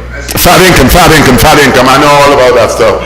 And especially when you have someone like Shane, who just before you start, behind the stumps, and he may not be bowling anything, but Shane always puts up that impression that he's doing the world with the ball, And then you would have someone like Ian Healy behind the stump, especially one fist pass. Ian Healy would says, "Well bowled, Shane. You're ripping it, Shane." I love that, I heard you said some really choice words back though, didn't you? I didn't hear that, sorry. You say very choice words back to Shane, I'm sure. Oh no, Shane, he's a good man. I've spent some time with him in the Big Bash. I was mentored to the Big Bash for a couple of years, and so I had to be nice to Shane. So your brother Mervyn has joined a show that we have around the world called Eyes on Cricket. My name Norman Koshner. Pretty, who you just spoke to, is also on that show. Merv's been fantastic. We've had regular slots for him to talk about cricket. He's had a lot of fun. Last night he was with Lee Pascal. That's right, yeah. Pretty. That's an old, highly competitive Lenny, man. Lenny, man, he always had some things. He was quick, but Lenny always had a few choice words to say at you, Well, he says hello to you. He was particularly saying hello to you today. He always remembers He bowled the first ball in World Series cricket under lights, and it was a no ball. And never forgets that he bowled to Barry Richards at the SCG, so his memories were very strong. But I'm very privileged to talk to you now, as is Pretty, who you spoke to. But I think I particularly like Antigua. I enjoy going there. A lot of the Indian audience that watch my show are watching this today. I'm making sure they are. And they are going to look at future tours to your country. We're going to look at having Antigua as a showcase, the likes of Jolly Beach, which is my favourite beach. Go to the Antigua recreational ground, having some beef jerky there with the likes of Norman? I seem to be having some little technical difficulties, but we just want to thank Norman and Pretty for joining us there, and so we're going to get into our other segment, and without further ado, let me introduce our next guest, Mr. Harold Lovell. Welcome to Talking Parish League. Well, thank you very much. I must say, I'm in polite company, so I can't say what we'd say, but you say you're essing in high grass. Harold, before you get in there, let me just run off these comments quickly. Gil Livingston, the great Sir Vivian Richards, the greatest Antiguan in my humble opinion. Debbie A. Hurst Matthias, tell Viv we have to revive St. John's, his home ground. That's coming from Debbie Hurst, if you remember. Oh yeah, Debbie, man. The last time I saw her was at a very good friend of ours' funeral. Yeah, ask Sir Viv if there's any plans to revive St. Okay, same thing. All right, so Sir Viv has gotten your message, Debbie, and so I'm sure whatever he can do, I'm sure he'll be willing to play his part. Well, what happened, John? I invited Harold to wish Viv his birthday blessings and wishes. We go a long way back in the past, like talk about the PM connection, which is grammar school connection, and it's still by like nonsense. And the Viv, the Viv stuff. If you don't do it, you'll rub your heart. When it comes to this stuff, you know what I mean? And I'm going to tell you something, Viv. I've been contact with a guy in Bermuda, a guy in Mario, who's with the grammar school, Bermudan guy. You have to also say something. Maybe something like to get the football for grammar school and that. So, I hope he's watching. We got to send him the show so he might see his buddy. Phil. Okay. He's in Bermuda. Yeah, to the baby in Bermuda. Okay. Oh yeah, man. I remember the guy. You had a guy from English, but Donovan. Donovan as well to remember that. Yeah, Harold, you and Sir Viv, go. Well, that's all we always heard about. Way back, and I remember over the grammar school at the time, Viv and Mervyn. I mean, I wasn't ever a great player. I was always going to run in my mouth. That's enough to know. Now we understand the career path. That's more my speed, you understand?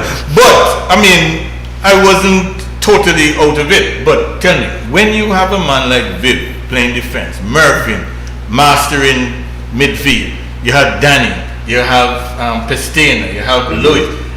Obviously, the best I could do maybe is carry a little water. Everybody has a role to play. And to be fair to he was good carrying the boots too. But it goes to show you, damn, how supportive.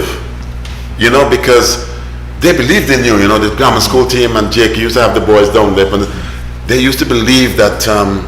Wow, everybody dressed up in their whites and just a whole lot of knives and stuff like that, and they were all there. I can't remember you guys ever missing a match. No, we couldn't. Never. Because if you miss a match, right, Jakey would call you out in the assembly, and he would put it on you. He would single you out. No, so everybody had to be there. It was very important, and these guys really made us proud. Viv was a no-nonsense guy, has always been. He used to marshal the defense, very good in the air also. Funny enough, the person he used to argue with most on the field was Mervyn. Yeah. I remember time too, which was the stand where the puppy used to blow the horn and all that stuff. Yeah. No, the Andy Roberts. That's Andy Roberts. Yeah. I remember correctly, Mervyn mucking around, everybody wanted to see Mervyn showtime. Yeah. Because Mervyn was good at that. And I think we had the team sort of struggling. And he wanted to send home drive home the last nail. And Mervyn, for some reason, is mucking around. And then to get the arm pick, and I say, so I point to you and like for sub him, you know. And when the sub really finally came through, Mervyn looked at me and he said about 101 times, me? Mervyn, you couldn't believe your own brother doing that. He said, I was giving a joke about that. I got a joke about that last week. His buddy Beckett said to me, he and Mervyn and Philly go to the occasion goes. And Philly said to Mervyn, look, if you beat 2 miles in the bar, I'm going to sub you. So when Mervyn gets subbed, Philly said, me. So 101 times. Could not believe, because Mervyn was the man. You know, Mervyn was definitely the man in the middle of the park. You know, it's. Mervyn was a special gift in football. Yeah. You know, but even when you talk about cricket now, Mervyn was no slouch either. And I wanted to big up my friend Taddy here also, because I remember in 1970 he won the bat. He was a great wicket keeper, and he also 69. He won the bat as man of the match. It's a bat you won, isn't it? Bat, I remember that. And he made some good runs, and he was really good behind the wicket. I mean, I don't know how good he is now. No, I'll tell you something right now, man. No, you used to. Let me work with the used to. No, this is the case, you know. I went to the trip yesterday, the golf course. I see this people that they got in front, you know. So I said, you used to be an athlete at the time, you're a big gun, man. So, John, for about 2 or 3 years ago, that's what me, you know. Everything see me say, you used to be an athlete, oh, you're a big gun. So don't say you're big gun, you're a flat gun. Yeah, I'm trying back. I work it, Daddy, I work it. Yeah, man, but I'm happy to be here. As Viv mentioned, you know, from the old days, and then when we were in England, I remember I used to take pleasure in going to some of these county games. Yeah, man. You know, because county cricket in England is a special occasion, you know. Okay. And you don't see a lot of people, certainly not a lot of West Indians. So I always took pleasure in going around to these different games. I used to live in Leicester. I still have a picture with Viv and the folks who I used to work with, because you know that was my claim to fame.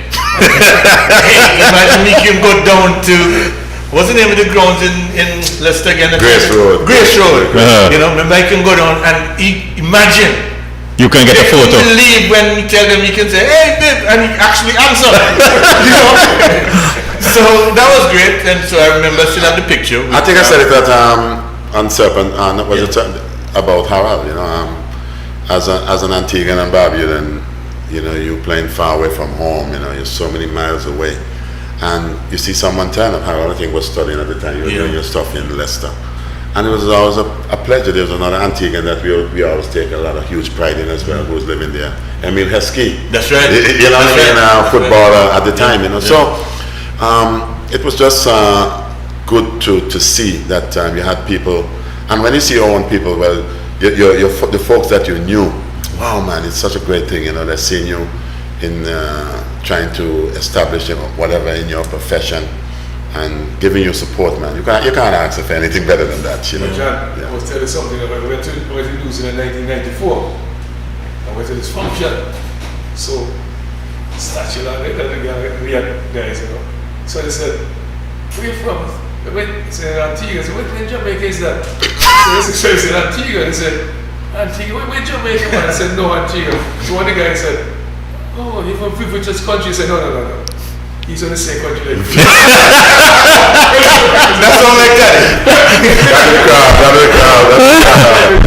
So I didn't point to them, no, he's not people in this country. My country too. You know, more shares than me. So Viv, I just want to wish you happy birthday. Yeah, man, thanks, you know, brother. You've certainly aged very well, so you have to tell me what the secret is. We give thanks every day, you know. Yeah, man. To the Father, especially. You won't believe it, but I was saying to the guys, the last time I remember I hit my 6th jet. The next day, boy, I really feel it, you know. Yeah. Psychologically, you know what I mean? But you got to get up and go again, you know. It's great to know that at least you're looking to, even though it doesn't come yet. But I want to speak on behalf of a lot of people in Antigua and the Caribbean and the world, how much we all look up to you. And not just as a cricketer, because you see a lot of people, they speak to you about your exploits on the field. But a lot of them don't talk about the example, the moral example you showed off the field, especially in relation to that issue with South Africa. The leadership that was shown when a lot of people were buckling. Let me tell you, if you had not taken the stand that you took in relation to South Africa, a lot more people would have. We would have. Once you Ali Bakr was actually saying that the guys were on a conference call waiting for me to make that decision. Harold, can I just ask you, just go back a bit and just go through that little process, because we all hear about it, but not really getting the full story. Just about 2 minutes, just elaborate on that particular. It was a time when Viv was Viv, when it's, this is the man, everybody wanted to see him. If Viv said he is prepared to go to South Africa, at that time South Africa was on the system of apartheid, where if you wanted to operate, you had to go there as what they call an honorary white. They had to give you a card and say, well, you're honorary white, okay? So it was demeaning to us as a people, and it took leadership at the highest level. Now you had people like Michael Manley at the political level who were very outspoken and who were really out there. But the biggest voice of all was the voice of Sir Vivian Richards. And I can tell you something, I hope you don't mind me mentioning. We went to South Africa in 1994, shortly after the democratic elections were held, and Manley and Mandela had just been elected president. And when we visited Desmond Tutu, who at that time was another international figure, he apologized to Viv on behalf of Nelson Mandela, saying that Nelson Mandela would have loved to have been here, but he was in the United States at the time meeting with President Clinton. And that's the only reason why he wasn't there. Remember when he went to the US and he had a tour in New York and so on. So I want to really express, as an Antiguan and Barbadian and as a friend, the pride that we all feel. No, tell me, man, what happened? So these people came. Yeah, tell me, man. Tell us. Tell us. Well, I can't give the details. We would have to give that. What I do know, right, is that you had a lot of cricketers who were being paid to go to South Africa, because what they had done, they had put an embargo on South Africa, and there was a ban, and you couldn't play sports, cricket, nothing. They were isolated because of their system. And so what they were able to do, they were able to get a number of players for big money to go and play there in order to make it seem as though it's not such a big deal after all. So what was required now was somebody who could stand up and say, no matter how much money you give me, money cannot buy pride. Money cannot buy dignity. Money cannot buy my soul. That's what was needed. And I can tell you why it's so important, and not just then, but even now. Because there are big issues today, and you still have some people, if you were to offer them big enough money, they would say, boy, me have a family for feed. Boy, you know me have... Look, all kind of excuses. Look, there's always a good excuse. Because, come on, if he had taken the check then, maybe I know he wouldn't even have to bother going to do any commentary or anything, because he'd be set. So when you see that you have somebody who you know personally come from Antigua, who is able to take this high stand that influences the whole world. I mean, Professor Hilary Beckles has spoken about it. You know, the tremendous moral leadership that was given to the world. So I know you're going to say, give me the details again. So anyway, so he would have been offered now a blank check, and they really said to him, look, put in how much will make you comfortable. Just write in how much you want. Me close my eye, just put in how much you want. He said, no, hold your check. No money can buy my pride. Look, that was so big. That's why Nelson Mandela, they knew about it. And so they were very, very thankful for the part that Sir Viv played in that struggle. We spent a lot of good time with Bishop Tutu. That's right. That's right. Yeah. And you know Bishop Tutu, as the superstar. Archbishop. He was the Archbishop of Cape Town at the time. And he was a big name. And when he's looking up to Sir Viv, well, you know me how me feel good. Did he give us a message from Nelson as well? That's right. Where he said that Nelson apparently when they were on Robben Island, the BBC and West Indies used to be playing. were instrumental in with some of the prisoners who were held on the island at the time. That's and when Bishop Tutu said that to us that time, because we did a whole tour. It was a documentary for ITV. BBC.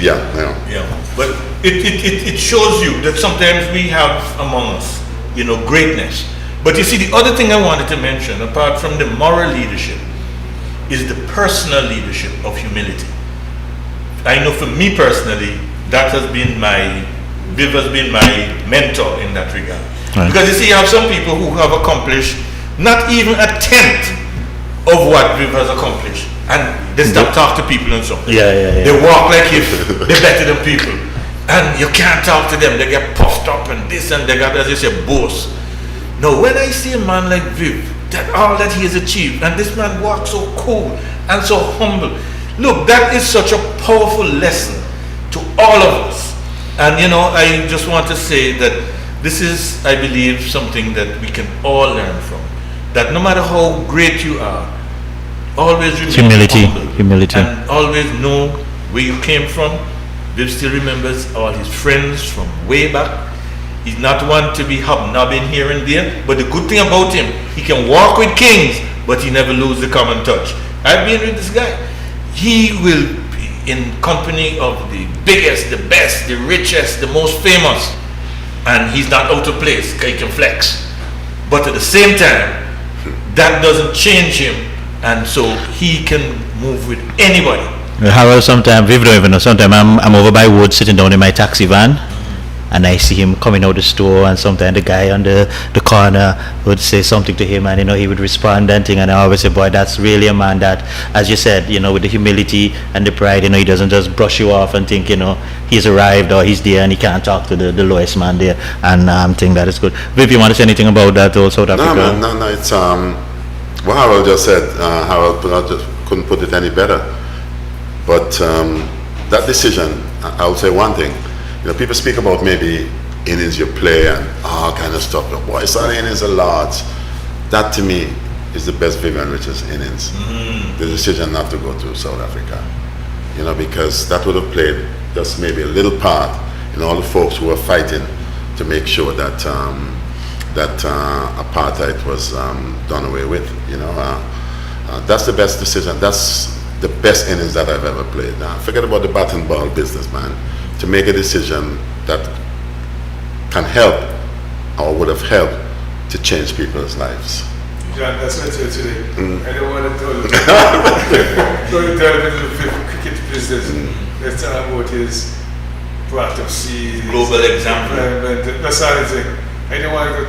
Everybody knows if explain some cricket field.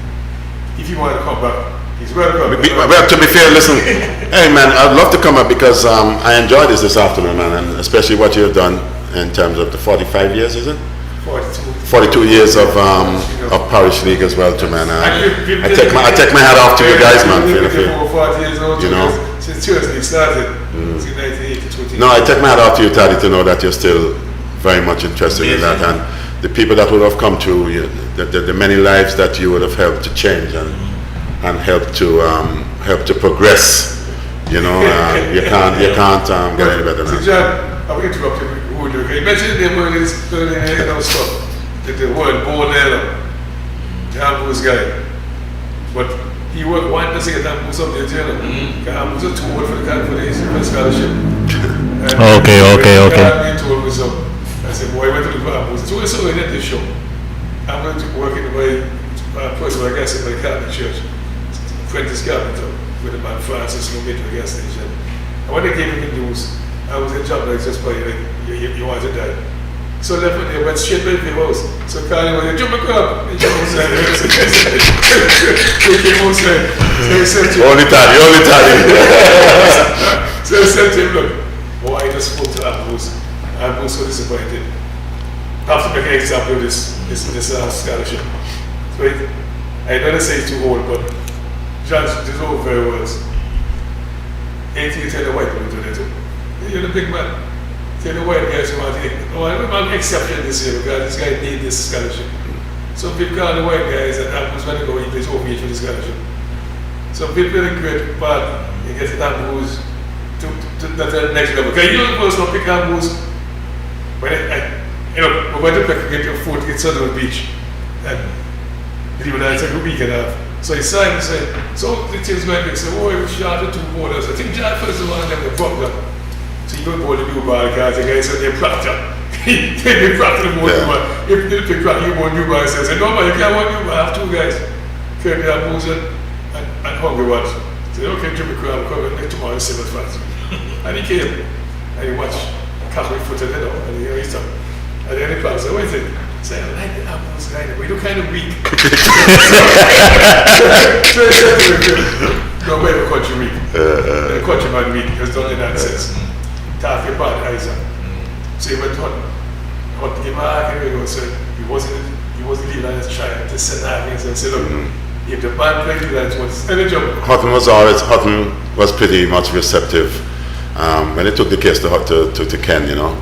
And Ken was always a guy who, because Ken was pretty instrumental in my upbringing as well too.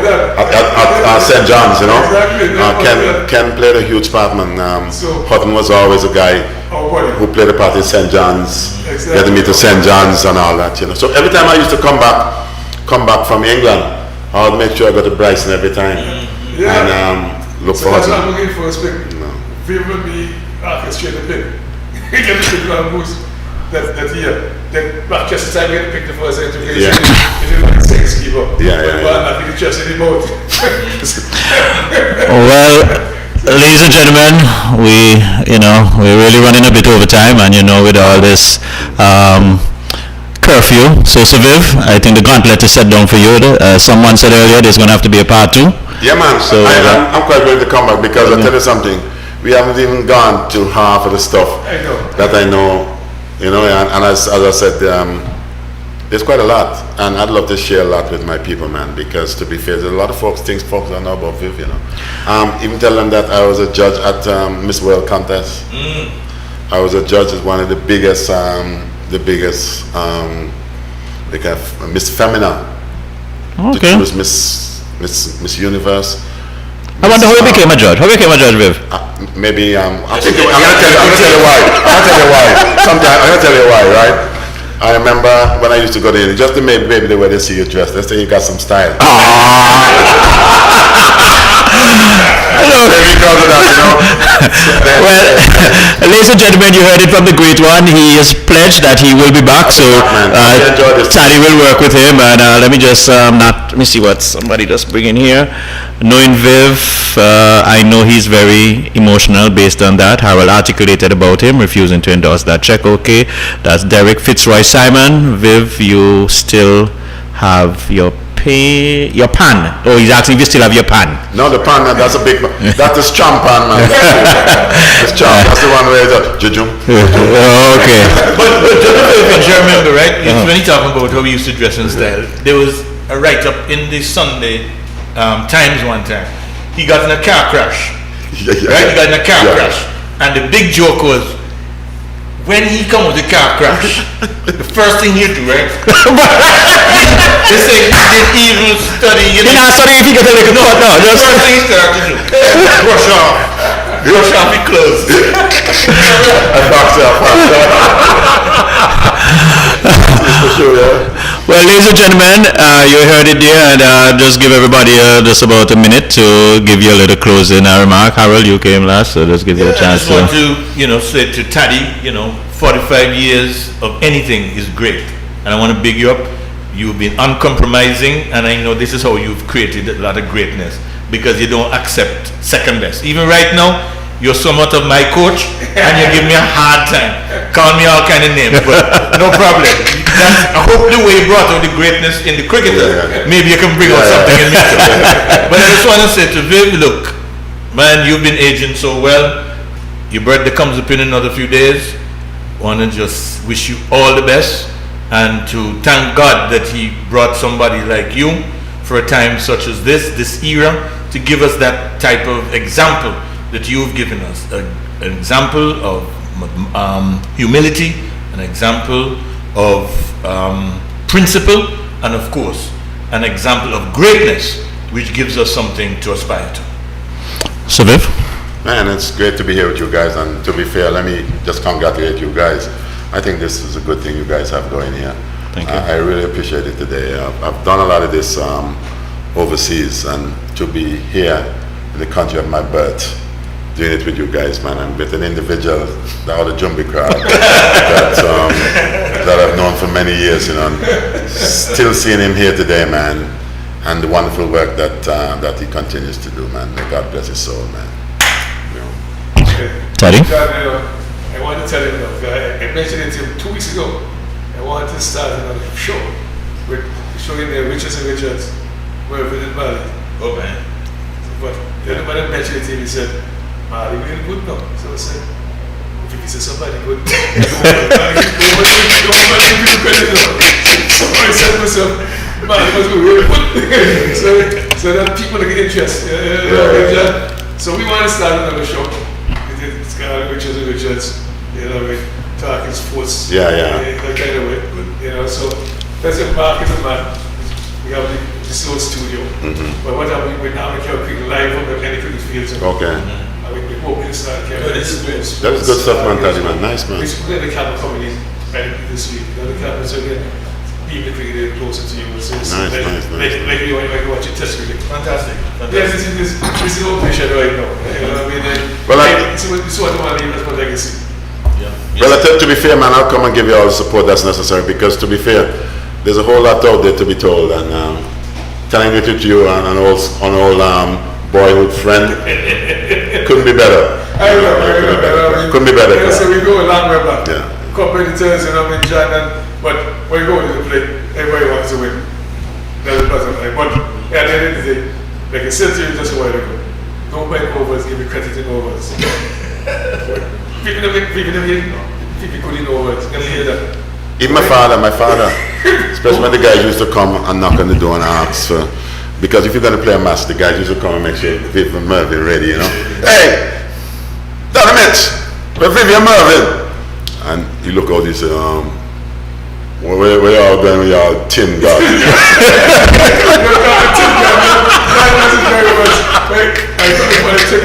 Tin god, you know. Y'all worship y'all tin god.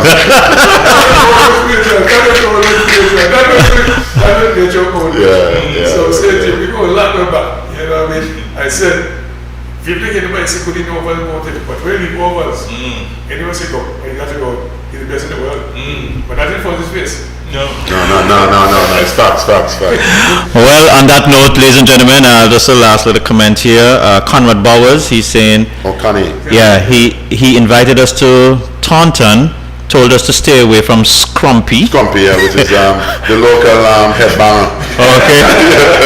However, Ghana and Botham encouraged us to taste it, and we got pissed.